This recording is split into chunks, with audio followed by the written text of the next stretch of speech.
खबर शामिल करते हैं गोजरा से, जहां पर हमारे नुमाइंदा इश्तियाक दरवेशी की रिपोर्ट के मुताबिक सफाके की इंतहा, ससुरालियों से रकम वापस मांगने पर दामाद को जहर देकर मौत की घाट उतार दिया। सदर पुलिस गोजरा ने सफाक मुल्जिमान के खिलाफ मुकदमा दर्ज कर लिया। लाश के नमूने फोरेंसिक लैब लाहौर रवाना। आपको बताएं कि गोजरा थाना सदर की हदूद चक नंबर 179 गांव में कातिल ससुरालियों ने रकम वापस मांगने पर सऊदी प्लेट पर दामाद को जहर देकर हमेशा के लिए अपनी नींद सुला दिया।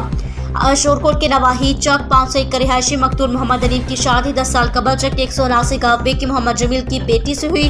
शादी के बाद मकतूल अनीफ ने भी अपनी रिहायश मस्कुरा गांव में रखी, जो 6 माह बाद सऊदीया से छुट्टी पर वापस गांव आया। ससुरालियों से अमानत के तौर पर दी गई रकम 14,50,000 का मुतालबा किया। इनका आपस में झगड़ा हो गया।